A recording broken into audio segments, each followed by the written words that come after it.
what I love so much with Mike was he has a vision for the manuscripts that kind of cross his desk and that he wants to work with.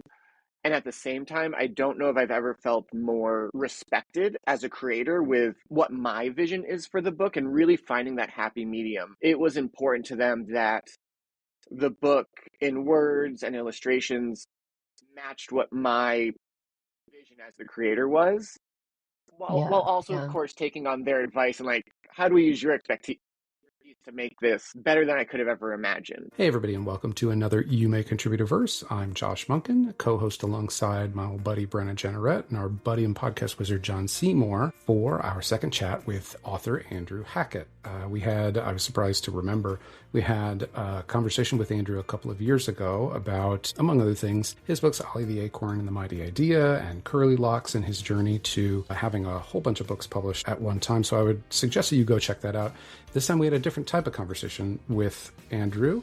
His book, as of the publication of this episode, came out 1 week ago with Red Comet Press. So it's called In This Classroom. It has some flavor of classroom management and other things. And what emerged during our conversation is a lot of discussion of the continued work that he's done with Red Comet Press, where they found quite a nice fit together. So this is a great conversation. Andrew's just great to hear from overall. So give it a listen. You're already listening. Give it a continued listen. But first, I would give a brief mention to our continued sponsor, Tumor Press, Canada's premier nature children's book publisher. Tumor's got Enough to Share and Sloths and Their Moths, Butterfly Sea, When the Sea Left, all beautiful titles with distinct looks and feels, and they produce really great picture books, along with, as part of their benefit, planting lots of trees. As of right now, over 1,700 trees planted in partnership with their book publishing. So give them a shout out, and now I will, or give them a look, I should say.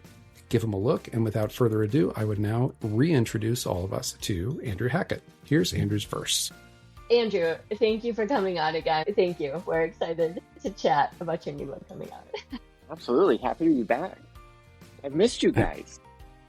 We missed you too. And I came in like fun. a storm and didn't orient myself properly to the conversation. So yes, happy to have you here again, Andrew, bringing some Friday whimsy. Yeah, let's dive right in. Let's talk about, because I have so many questions about just the book in general and also Red Comet Press, because you've been working with them. You have a couple of deals with them. So I do.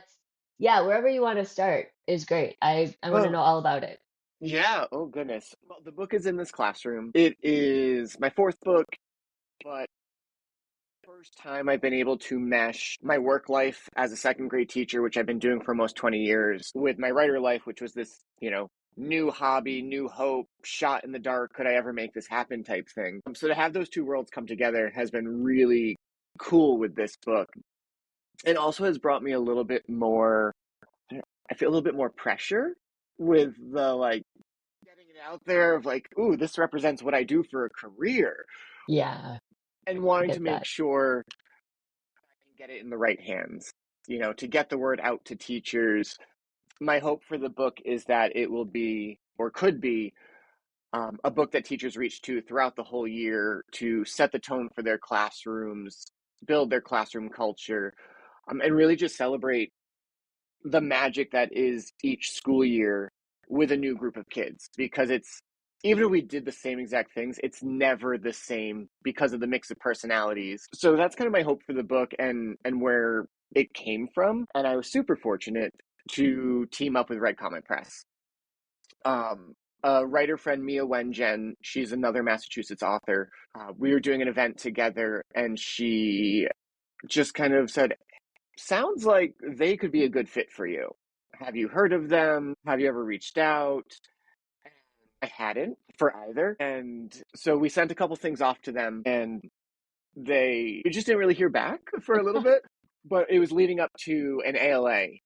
The editor was like, stop by, let's chat. Long story short, we ended up grabbing a drink after the conference one day, and he very, very politely, very gently, let me down that he did not want to buy either of our manuscripts that we had sent to him. But what he offered was my perspective as a teacher.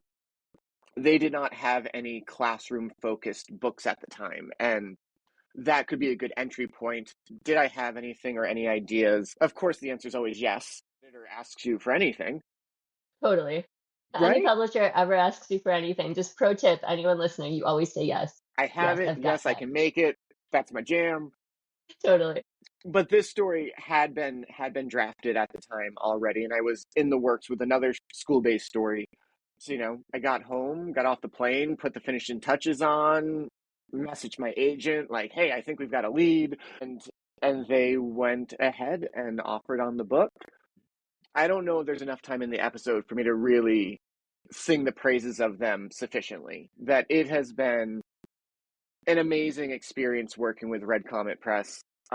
They're small, they're based out of Brooklyn, and for one, they just make beautiful books. If you've stopped by any of their booths at NCTE or ALA, just the most gorgeous books. But then the editor, Mike, who I work with, just the kindest person. Both of them, right? Like Angus and his And husband, Angus. Mike, they Yes. work together. And correct me if I'm wrong, but Angus, because I think it's the same ALA that you and I met at in San Diego. Is that where you originally got to meet him? Yeah. Because I stopped by Red Comet just to say hello because I know Brooke, who has several books with them.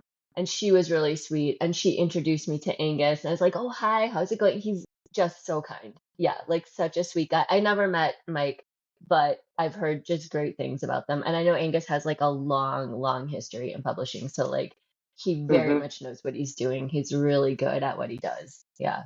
Absolutely. And it was kind of through them, or what I love so much with Mike was he has a vision for the manuscripts that kind of cross his desk and that he wants to work with. And at the same time, I don't know if I've ever felt more respected as a creator with what my vision is for the book and really finding that happy medium. It was important to them that the book in words and illustrations matched what my vision as the creator was, while Yeah. also, of Yeah. course, taking on their advice and like, how do we use your expertise to make this better than I could have ever imagined? Can I go? I want to go back to the kindness thing and like how Yeah. and how this came to be. So say again how you got let down, because again, like I try and listen in these conversations for things that would pique the curiosity of people listening, and Yeah, that of feels course. quite unique in terms of not a champagne pass but a coffee pass that led to a deal Our typical passes, right, are the email that is just saying or interested in, but nothing. this Right. is not a Yeah. good fit, or currently absolute silence Mm, is typically the way. But through this, and I would have said it was probably because author had referred me to them, maybe that I received a little bit more kindness. Having worked with him now, I just think it is who they are as genuinely kind people. So, I stopped by their booth while at ALA and introduced myself in person. And he was like, "Oh, we're kind of busy now. We have a signing, but I'm done here at 4 o'clock. Do you want to go grab a coffee or a drink or something, and we can kind of talk through things?" Okay, right? Is this normal? Should I yeah, say yes right? to Well, this? Like, yeah. yes, exactly. And at that time too, I didn't know where our initial submissions stood with them. So like I was, is this the equivalent of an agent saying, "I want to set up a call with you"? Like, Right. the good news is coming, which was not directly the case.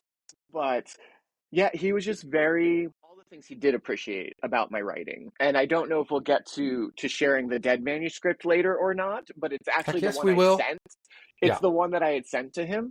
Amazing. I can't wait. And he was like, it's beautiful, it's this, it's that. We were crying, but it's just so sad. Wow. Where's this go? Is this good? Like, so sad, yay, let's like tug at heartstrings? Or Yeah. no, it was like so sad we don't want to make it because We don't it's want to too make sad. people sad. Yeah. But then it came with also this opening. I see this from what I know about you, from what I've talked to Mia about and your background. I think we have this gap in what we are putting out into the world. In our set of books so far, and perhaps you're the person too. And luckily, I sent them something they liked. Yeah. Yeah. And when you were talking about in this classroom. So two things came to mind. First of all, yeah, like the thought of like it's like it's right there. It's so obvious, right? Like you're a second grade teacher, you write picture books, like of course you would write a picture book about a classroom, right?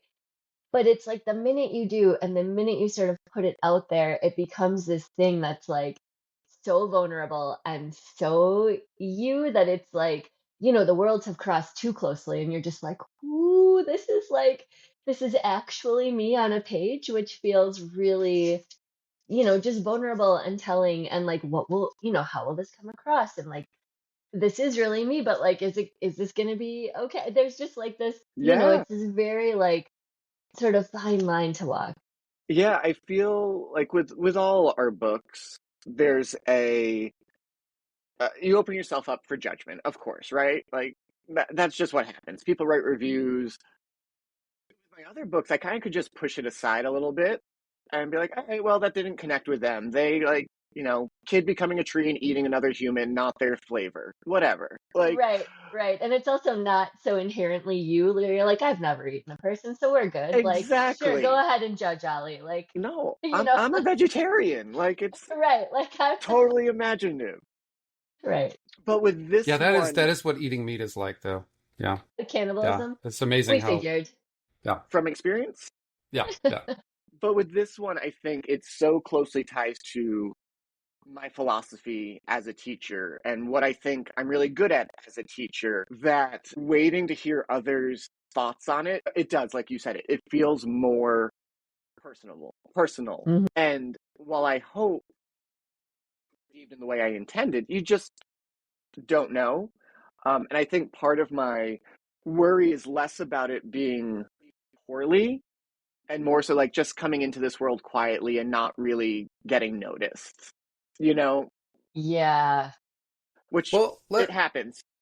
but let's dig into that as we often do. I mean, smaller presses do not have as much reach just by design as a Scholastic or a Penguin or a Of course. whatever.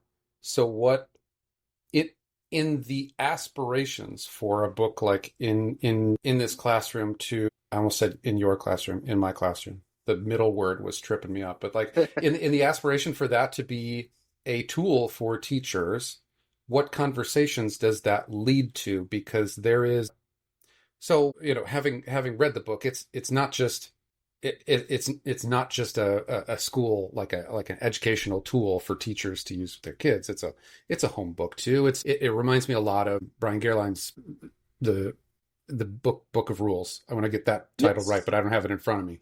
Yep. In that sense that like you pull the classroom life out and it becomes a home book as well. But anyway, the question is, I mean, what conversations do you have to make sure that it gets in the hands of teachers in the ways that you aspire to? I think I've been struggling that with since January when I first started to be like, oh gosh, a book is coming. And it's coming in summer. And it's coming, well, right, partially it's this awkward time of for where I am, we're still in school. We were talking about that right before you jumped on of we still have weeks of school left here. So there is this part where yeah, it's gross. I It's I'm saw making a that. absolutely face. gross. Yeah. Josh made like an Elvis face with like a snaggle tooth, everybody.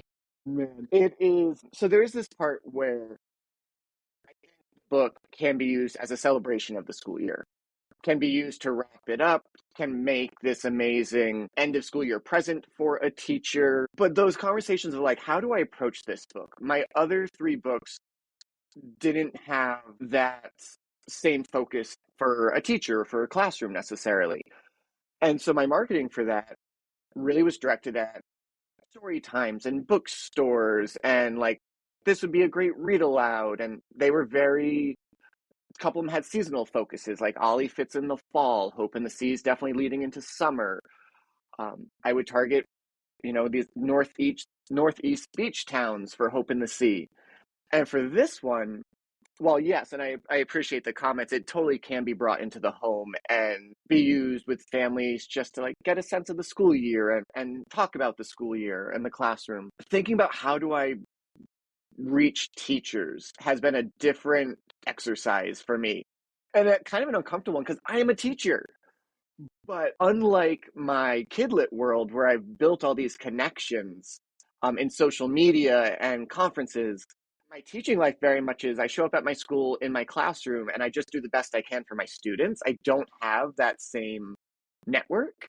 Mm, So it has been reaching out, more on the local front of the town that I work in. Their newspaper was willing to do a feature, and it's a bit of a regional newspaper, and getting the word out that way. Other parts feel a little conflicting for me of where am I overstepping my role as a teacher to be doing self-promotion for something that gains me profit. mm, So it Oh, that's a good point. yeah, so it's been this awkward place of a few schools, teachers that I previously worked with, hey, I've got this coming out, spread the word all you want. And then within my own school, I'm kind of reluctant to put out like a, mass email saying, hey, I've got this book and this event, or to the families, because it seems really self-indulgent and sort of looking for profit. mm. So it's been this stumbling block for me of leaning into others to help spread the word there a little bit, just from the ethical standpoint. Yeah. And I would, I guess, add to that. I mean, I'm a parent of kids that are in elementary and middle school. I'm vaguely aware of PTOs and of, teachers unions, for example, and my thought naturally goes to, well, there's a bazillion teachers unions out there, but that's a lot of legwork. And again, that runs the risk of you showing up as, I'm like, it undercuts the legitimacy of your book because you're showing up to offer this thing that of course you believe in, but is something that you're also trying to sell. Absolutely. And it's one of those places, if the Massachusetts Teacher Association wanted to say, hey, can we do this feature on you? Like, how cool that we have a teacher in our union who is a published author. I would jump at it in a second. Right. Finding those avenues in which to kind of delicately pitch yourself Yeah. has Mm, been awkward. And like you said, it's the legwork. I mentioned that I think since January, I've really started plotting and planning what are all the avenues I could uh, leverage almost to help and to support the book. Because I'm the type of person where, like, I know, I wrote the book. My next job is to write the next great book, right? And my publisher should mm. handle things. I also know myself, and I've done everything I could to have helped it be successful. I will have regret about that. So it's like I work myself to the bandwidth is exhausted, knowing really well that most of those hooks in the water don't pay off. Some of them do. So I'm always the like do the most I can with what I can, and just hope for the best. Yeah. Yeah. I mean, marketing is such a it feels like such a hard thing anyways. And then when you're, sort of bridging these two worlds as you're saying, right? Like trying to leverage yourself in the workplace for what you actually do. I mean, that's a whole other layer that I feel like is yeah, like probably really hard to navigate. No, I just wanted to circle back because there was one other thing I wanted to say when you're talking about the book. It's I love how it's sort of like an open-ended, like it sets up this open-ended ecosystem. It's like you were saying, like every classroom is going to be different every year. Like it doesn't Mm-hmm. matter if you do the same things every year, like the same plot points or whatever it's going to be different. It's almost like giving a room of writers like the same pitch to start a story. Like every Absolutely. single one is going to come up with a different idea. But I love that because the book is still true to any classroom. Like you did a really good job about being like specific and general at the same time, which is like you sort of are inviting this classroom of kids in to be like, look, it's okay. Like we can be this or we can be that or there's all these different pieces which I really love because I mean that's a great way to make this sort of like a universal book where it can be used in any kind of classroom or even like homeschool, like Josh is saying, or like like a forest school or like a Waldorf or like any of those. Mm-hmm. Absolutely. And I have to give a lot of credit to my editor, Mike, and the illustrator, Arthur Lynn, of characters. Like the characters are these kind of like blobs of color. Yeah, it's really like vibrant and fun. It It's makes for amazing. very like yeah, like really like engaging like illustrations. Yeah. And Mike also, I mean, was they were wonderful to give the book pages to breathe. I think this is my longest book, not in word count by any means, but just in Yeah, page count. pages. Yeah. And doing that, to have each stanza kind of be broken up a little bit and let those, it starts with "in this classroom" for each stanza. There's a few lines before it kind of hits home the theme or the character trait or the part of a school culture we would want. And the way that Mike allowed there to be those pages to just give the book the space it needed was, I'm so grateful for. Amazing in the emotion he can bring through in such Mm, simplistic drawings that yeah. I was just blown away, because I imagined diverse human cast as most back to school books have. Hmm. Mike's most back to school books have. How do we make this different? And what it really did, which is to your point of what you were saying, was it opened it up. Hmm. There isn't much in the way of backgrounds. They are, grayscale, not the focus. It is the characters and the emotions. And because they're not human characters, because it's not an identifiable classroom, it is open up to be used by anyone in any place in whatever you define a classroom to be.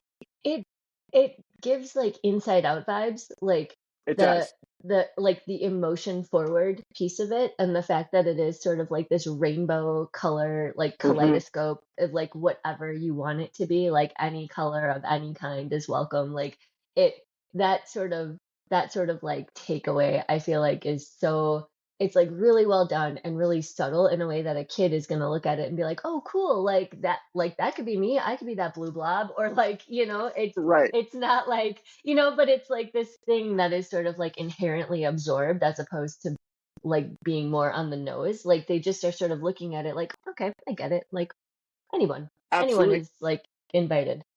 It lets them, the reader or the listener, connect more with the action and the emotion than oh, that's the tall dark haired kid. That's me because we look the Totally. same. It's about the action and the feeling. So Yeah. I just think the two of them and their teamwork on visually what this book ended up looking like was, I couldn't have asked for better. Yeah. And that was not something that was necessarily part of your vision for it, but it emerged from Arthur and Mike sort of negotiating the right way in, so to speak, because there's no right or wrong, but having a diverse cast is representative. But what you're going for here is you are any of these little weird blobs, and it's Absolutely. yeah, Yeah. Yeah. it speaks to the contribution that we always talk about. That's the contribution of the art to the success of like Mm. communicating really the heart of the story. So yeah, well done. Did you get to work with Arthur on this as it came together? We did not communicate as it was happening. It was more through our editor Mike, where I would see sketches and I had the opportunity for feedback. But for this one, I really didn't have any. I was definitely apprehensive before seeing the sketches. In Arthur's portfolio, he had something similar to these characters, which I think is what sparked Mike's interest in working with him. But I was like, what do you mean, like blobs of color? Like, how? I couldn't. This is why I'm not an artist. So seeing those initial sketches, I was immediately just like, yep, this works. I get it. And the additional benefit also, which I like to speak to, is how the illustration and the style makes the book even more accessible from a lens of younger children. Kindergarten kids, first graders, seeing these colorful blobs, there's going to be this automatic interest to want to grab it. And at the same time, those older kids, third, fourth, fifth grade, a teacher can use this and the words and the lyricism to build their classroom culture, but also to teach lessons about, craft of writing. Mm. Yeah, totally. I wonder, like, as you're saying that, I'm wondering, like, does that inform, like, well, I guess this is twofold. So I was gonna say, does that inform your school visits, but also school visits? Like, that must be also sort of a conflict of interest, right? And sort of like, when and how would you do that if you're a second grade teacher, except for like in your own classroom? In this Yeah, classroom, every single day. no, It's yeah. so sad So twofold, I guess. when, yeah, when when my books came out originally in 2024, I took a chunk of time off the school year. Yeah. I took Yeah. April to the end of the school year off. So through those couple of months and into the summer, I was able to do this. And my thought was at that time, I had no further contracts. I didn't know I'd ever get to play in this kidlit world again. It was kind of like, seize the day. Let's have this experience as an author, do all the things. And I was able to do lots of school visits and I loved them. But yeah, then reality set in that I'm a person who needs to work a full-time job. This is not, my sole career. And it was also at that time and the kind of the year following where I start to have some traction and people start to reach out to me for school visits. And it was such a because I had to say no, which Mm. you hate to turn people away who want to feature you and celebrate your books and pay you. And if they're Terrible coming to to turn you, around, totally. But if you're to you the know? point where people are coming to you then, because that's sort of where it flips a little, right? It's like you do all this legwork up front, you do all the marketing, you get in front of people, you do all the things that people say, and sometimes you're just like, okay, well, I've done what I can and I'm tired now, and like we'll see what Yes, happens. But yeah, then when it like actually starts to work and they're like, hey, actually, and you're like, yes, right. and then no. Right as we hit that kind of turning point was I found myself back in the classroom Shoot. and having to turn things away. What I've been able to do is sort of offer myself up for after school events like back to school nights, book fair nights, literacy events. And then going back to why Red Comet is so amazing, I have future books with them. I have 3 more on the way with them. 2 have been announced, 1 has not. And as we were talking about future releases and release dates and how to support the books, Mike was like, well, what works for you? He's like, would publishing in early February be better because then you have your February vacation and your April vacation should you want to do school visits? Being in New England, it's not a far drive for me to get to Rhode Island, Connecticut, New Hampshire, and often we don't have the same school breaks. So I can be on vacation for 2 weeks from my job and have this opportunity to get into some schools. And That's so I don't awesome. know that Wow. each other out, of course, but I don't know that in a bigger publishing house, you would find that flexibility to say, hey, this date would work well for me. And they say, great, let's do it. First Totally. Tuesday of February is your release date for any future books we have. And it's like, Totally. sign me up. Which is, I mean, that's another like huge pro of going with a small publisher in a lot of ways, right? Like Mm-hmm. there's other things too, obviously, like, the personalization, the like, just like looking at it as, like this bigger picture and like how can we actually respect the author and his time and all of these things like that, like you're saying, I don't know if a bigger publisher could or because they're more, they're just more tied to other schedules, other things. But with an indie publisher, like you do have some of that flexibility and more of that personalization. So that's awesome. Hey, y'all, let's take a moment to review a couple of books. Brenna's review for the week is for Ramp It Up by Katrina Tangen and illustrated by Wendy Wen. This book is one that was chosen by Charles Bridge for their Steamworks series. Katrina does a brilliant job of inviting the reader in with a fun pool party for the main character's toys and engaging the reader in a problem-solving process. Some of the toys get around on wheels, and there's no accessible way for them to get to the pool, so not only does the main character have to use her math skills to figure out the right angles for these ramps, but this is a perfect way to look at accessibility through a kid-friendly lens. Definitely add this one to your list. Sounds like it hits on a bunch of different levels. My review is for The Rare Bird by Elisha Cooper, which came out in late February, I believe, and is just a great embodiment of imagination. An indoor cat imagines he's a bird or she, I suppose, and rather than it being a somewhat melancholy tale of captivity and yearning, it's actually a really great way to frame living a fulfilling life of the imagination, despite constraints and boundaries that are placed on us or that become necessary. This is for sure a lively illustrated story of a cat on its face, but to me, it's even more about the inner lives we can live when we give ourselves the freedom to explore and create. Give that one a listen if you so choose, and that I would recommend. And take a look at everything else that we have to offer at our Linktree, as always, linktree.com/firstshow, and review a book that you love today. And now back to our conversation with Andrew. Yeah. So my hope is with this one to be able to maybe do some things. I have shaping up to be a fairly packed August of bookstore visits leading up to back to school time around here, and spreading the word. And then I hope I can kind of merge that into some events at schools in the evening hours.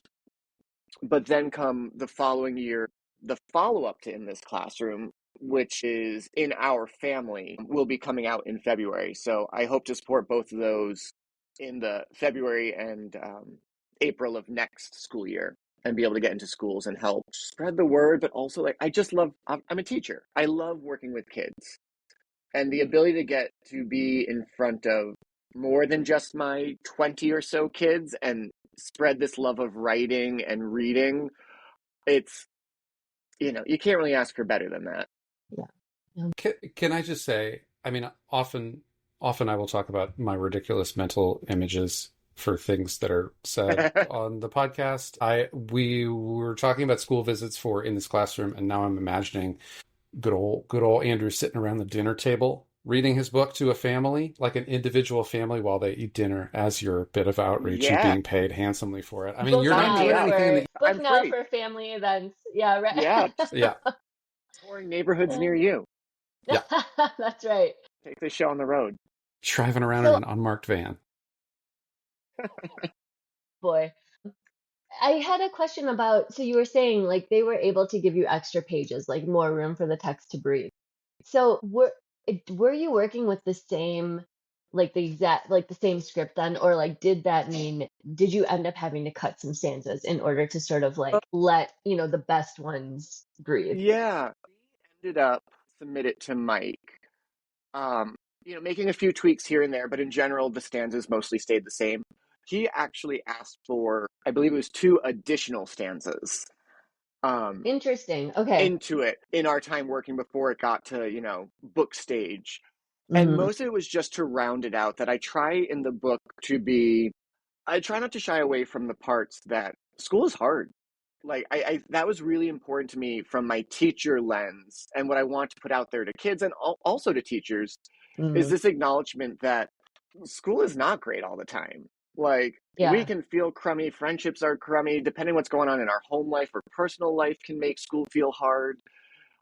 And so many of the stanzas start with that negative connotation of school, and then as the stanza progresses, it leaves you with but we're going to overcome this together. That sort of, how does being a classroom make this feel better or easier for us? And so what Mike had asked for was just a couple of stanzas that were more overtly positive, I guess, that didn't have that kind of first bit. And one of them was definitely the idea that, like, our classroom is a celebration. Came from one of his asks, and I can't remember what the other one was. So we added a little bit. I was not aware that they were going with multiple pages, like I think most of us, right? If we paginate at all, it is for a 32-page book or 12 spreads. It's and also assume more. Yeah, totally. And also, like, there are some editors out there, like, I've attended conferences recently, and they're really specific and, like, kind of prickly about, like, do not paginate, or, like, I won't even look at this. And I'm like, wow. Okay, well, I hope that people submitting to you know that, because, like, what? Because that feels like a really, like, tight filter in terms of, like, it's like, okay, you don't like pagination, so just, like, get rid of the pages, then read it, and then like decide, or like repaginate. I don't know. So, anyways, I just to throw out, like, yeah, like pagination can it's like kind of crazily divisive in the Kidlit world, Polarizing. which is like, yeah, right, which is like interesting. Okay, this is the hill, this is the hill that we're gonna like. But so some people are just that way, or like some people, grammar is their thing, which, like, we're writers, I get it, but, like, you know what I mean? It's interesting. So I'm so glad that, like, this was not a problem with Red Comet. They were like, no, it's fine, and in fact, we're just gonna, like, expand this thing and like make it really, like, yeah. I'm waiting for the other shoe, for anything critical of Mike to come out. More stanzas. They wanted to buy something that you had already written. They gave you more pages. They're accommodating on pub dates. I've heard Super nothing collaborative. but Books from me. Right. I've heard nothing but great things about Yeah, them. And I mean, they've worked with some really amazing authors. I mean, you included obviously, but like Brooke Hartman, there's like, like so like just like anyways, yeah. Sorry. Just tell me he's really mean or something. He's just not. Like can't. Angus was He's so kind. yes. He was They are so kind. both He didn't know who I was, and Brooke was like, "Oh, this is my friend Brenna that I like just met 5 seconds ago." And I was like, "Oh, thank you. We're friends now." Like, yay!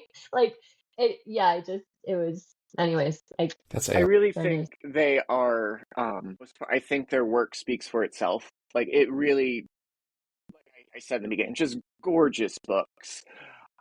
That I think at these conferences people are starting to take notice of the quality of what they're producing and the reviews that those books are getting. And yes, they've got their authors who are working currently with them. They're like, we can't stop gushing about them because it really has. I mean, I should probably say they are terrible. You do not want to work with them. Yeah, right. Like, let me continue to submit, Worst and you experience of guys my just life. Like, avoid. I'll take one for the team and I'll keep working with them solely. Right. Yeah, I'll shield you all from. Right. But it's your it's just sacrifice that you been have to work with them on 3 more books. do, you know. So How does I that have nothing actually? bad to say. That actually is a great segue though, because I was gonna ask. So, how does that look going forward? I imagine in this family it was probably an exclusive. I mean, I'm just guessing, but it Yes, feels very much like sort of a companion, like follow up. And then, absolutely. sorry, yeah, go ahead. Yeah, no, that was sent specifically with them in mind with a it's this or nothing.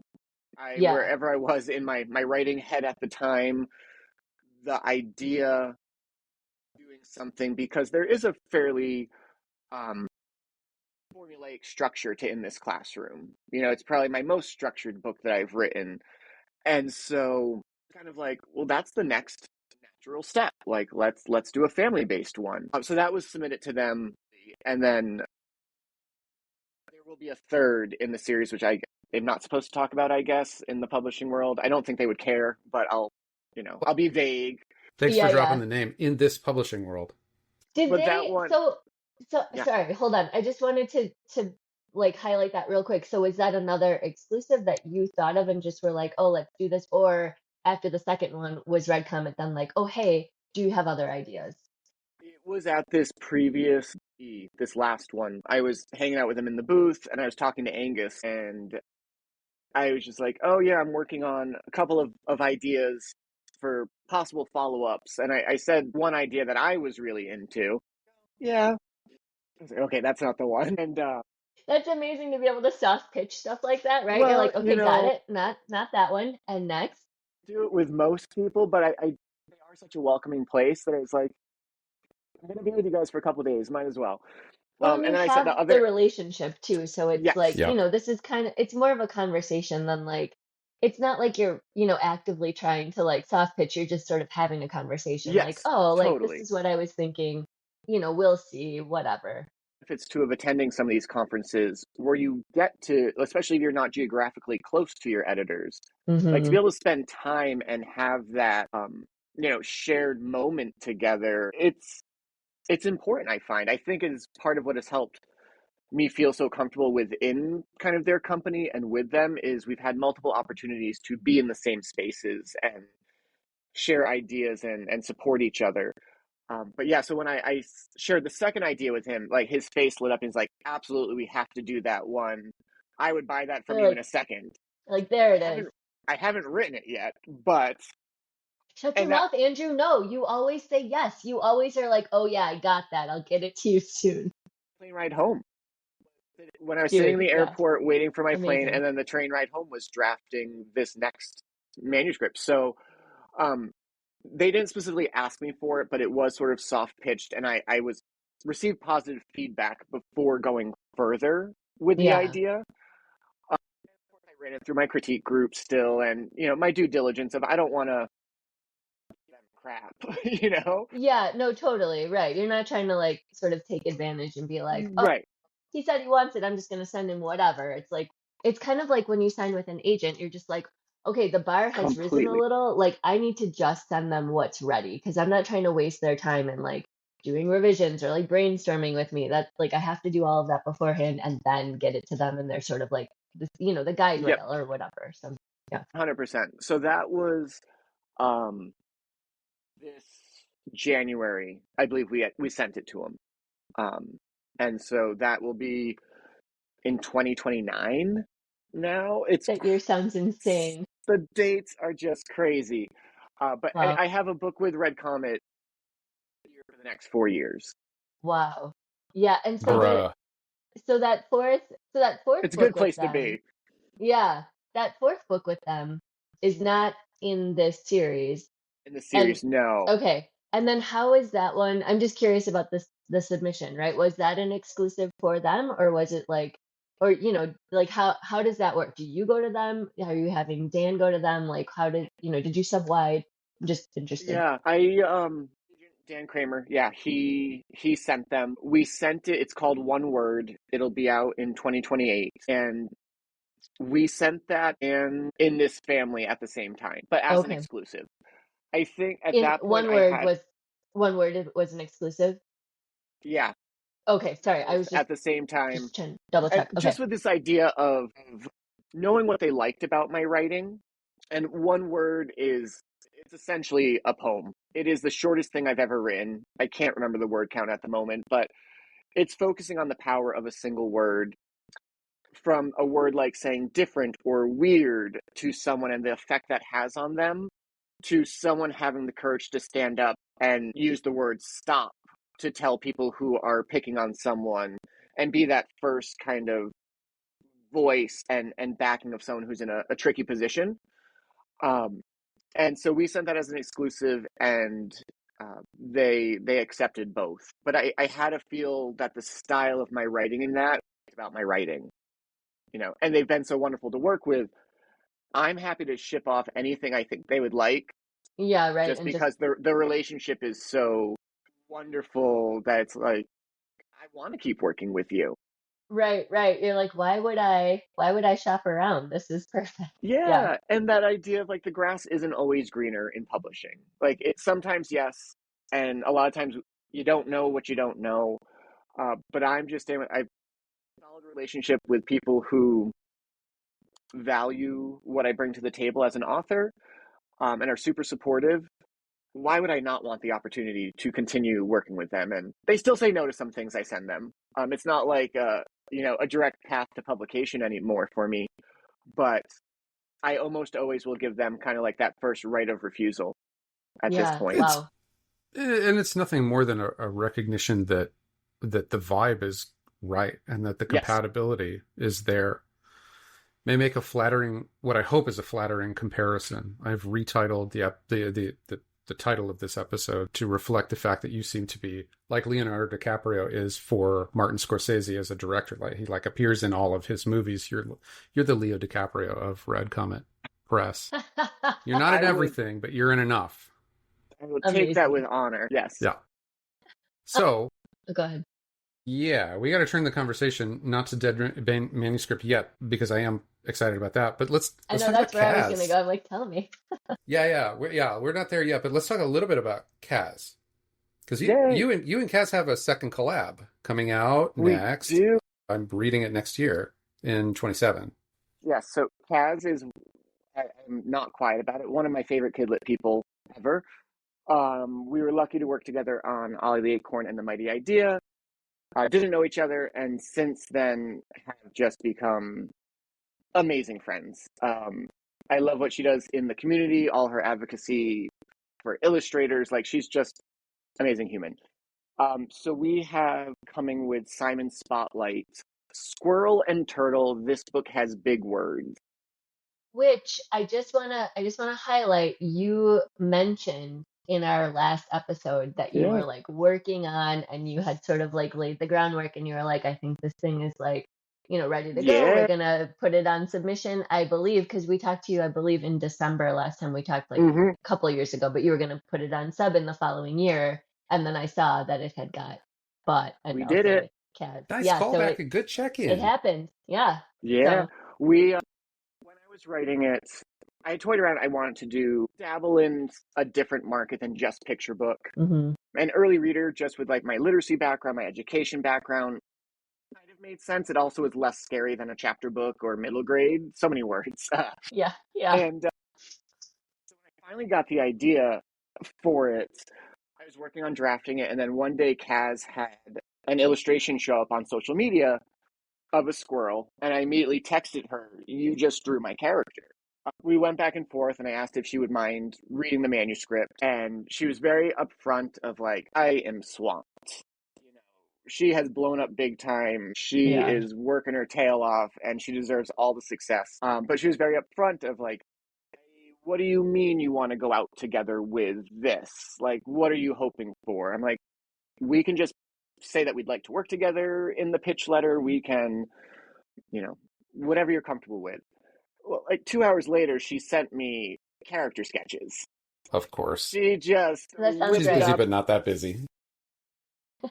So we submitted the manuscript with her character sketch together with we would like to partner on this. And Simon Spotlight took us up on that offer. And yeah, it is slated for next year. Sometimes things get pushed or whatever, but I'm just thrilled to be able to work together with her, and more so to promote with her. To be able to have Mm. a book that at conferences we can do things together for is what I'm most looking forward to. I would say in the same sense that our friend Faya Creed dons a pizza costume. It feels like Kaz would be game for one of you being a squirrel and the other being a turtle. So I'll just manifest that into existence. I think we would totally be down for that. And I can't get enough of Yeah. Faye's costumes. Yeah, Faye is They are amazing. amazing. And so is Kaz. I mean, yeah, if you've ever like followed her on social media, like even a little, like she's up for all of that. Like she loves all of the bright colors and like the sequins and the costumes and the stuffies and Oh, the yeah. extra props and she just is such an amazing advocate for, just writer peers and the Kidlit community in general and just really outspoken about like AI and banned books and like standing up for all the right Absolutely. things. And she just taking a minute to, say all of the amazing things about Kaz Witness because she's Yeah. incredible. And So she's just a fierce advocate for yeah. creativity and kids and just wild acceptance of whatever we present. It is the best. Yeah. And also, if you're listening, go back, listen to the episode we did with Kaz several years ago. She's incredible. And also check out her sequined leotard she found at a thrift store that like went viral. Just go check that The out. internet never She's forgets. amazing. Yeah. Okay, can we do Dead Manuscript? Because we've got like whatever, we're like closing in on the hour and I don't really want to miss Dead Manuscript. I am so excited that you prepared for it. I did, yeah. I know how does this go? I just read a dead manuscript. Yeah, yeah, yeah. And also just to sort of like orient, all of us listening. This is the one that you originally sent to Red Comet, right? That they were like very gently like, maybe not this one. This manuscript goes back to my origin story. Okay, yeah, So give us a little bit this of is background. yeah, It's not the this sad one, is is it? it is the sad one. Yikes. All right, prepare yourselves. Trigger warning. Everybody? It is when I wrote for my first fall writing frenzy test. Oh, dang. Okay. When I first drew, I think it was 2020, and it was the first time I received like any positive affirmation about my writing. Yeah. It's the manuscript that landed Dan as my agent. It's been on Okay. submission for years. It has gone to acquisitions multiple times. It just can't cross the threshold. So it's taken a little, I wouldn't say it's dead, but maybe it's being like resuscitated. Okay. Okay. It's Mouth to mouth. it's on hold in the wings, but I've said to Dan too, like this would be my greatest hope in my publishing career would be that like this is a book someday.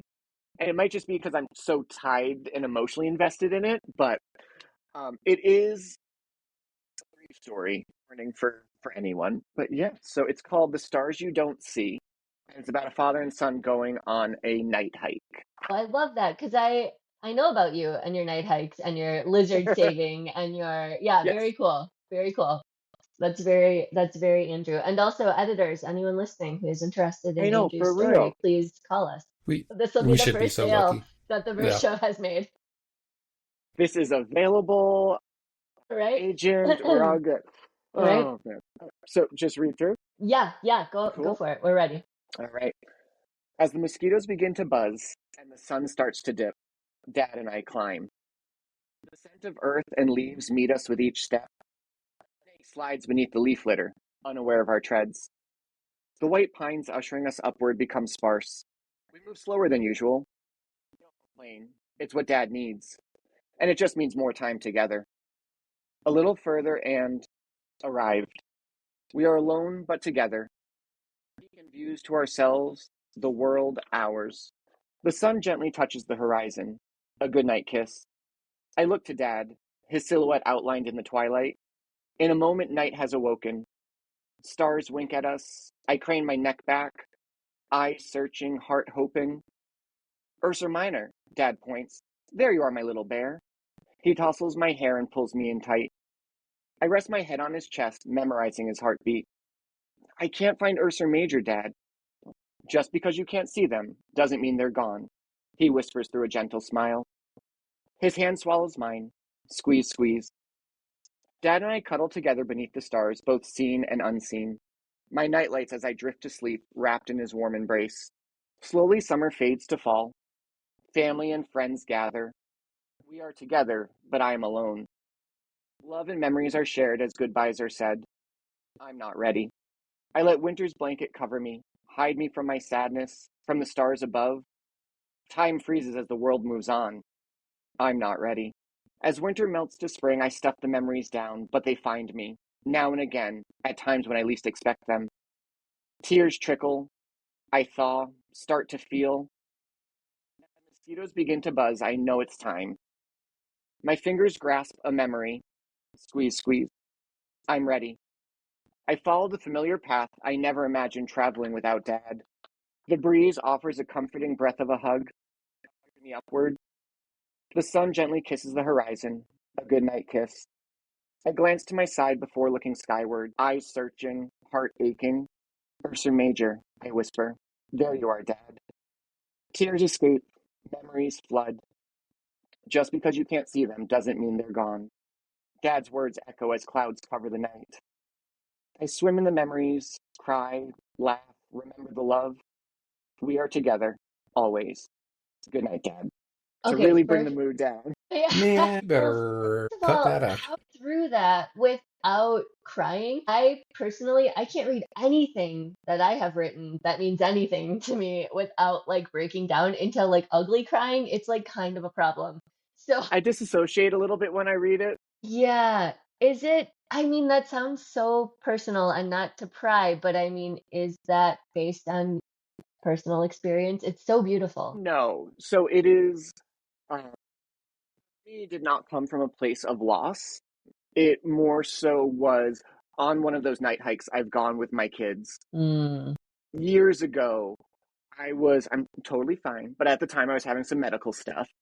And on the hike, as they were, skipping up ahead of me into the darkness, I had this um, moment of kind of like, my own mortality a little bit of like, I'm not yeah. going to be here always, and wondering what experiences and what memories are going to stick with my children when I'm gone. And so that really, for me, was the heart of the story.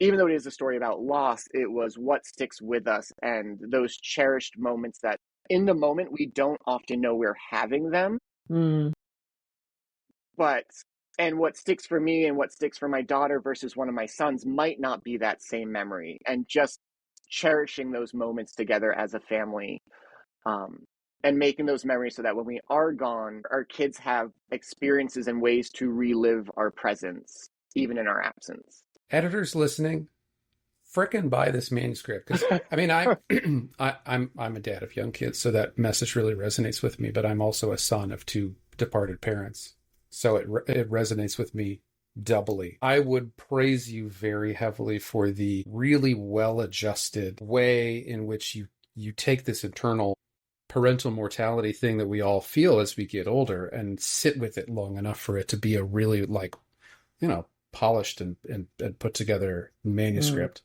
and how insanely frustrating that it hasn't gotten published yet. Right? Yeah, right. This is my heart. Like we all write things that we know not everything we write is going to make a publication. Like that's just part of it. But this is one where like I've shelved and put in drawers, never to be seen again. Plenty of things that it was the exercise of writing it, right? It helped me move forward. Yeah. And this is one that I don't know that I'll ever let go of trying to get made just because, yeah, it is absolutely my full heart taken out and putting into that for my children. And I have friends that have experienced loss more directly and what they've said this book would do for their own families as a coping mechanism or device. Fingers crossed, not giving up on it yet, but I appreciate the opportunity to share it. Yeah, I mean, We appreciate thank you you sharing it. for sharing it. Thank And you. and not just sharing it, but like picking one that like, you know, is not necessarily dead, number one, and number two, like one that is so personal. I mean, it's one thing to share, you know, like a terrible rhyming manuscript that you first submitted, you know, like everybody does, and then get Of turned course. down, but you know, to read something and like be vulnerable enough to share with us and like, you know, trust us enough to be like, you know, a good audience. Like yeah, that was, Yeah, thank you. That was you really are nice. very Yeah, welcome. that Happy was to do it. amazing. Well, we are up to the hour, and just everyone listening, like check out Andrew's books. Make sure to pre-order. I mean, he's got tons coming. In This Classroom is the next one coming up. But thank you so much for coming on again and chatting about the book Yeah, and Red Comet and all of the things. yeah. Thank you. It is my pleasure. I'm always happy to come back and always happy to get a chance to talk to you guys.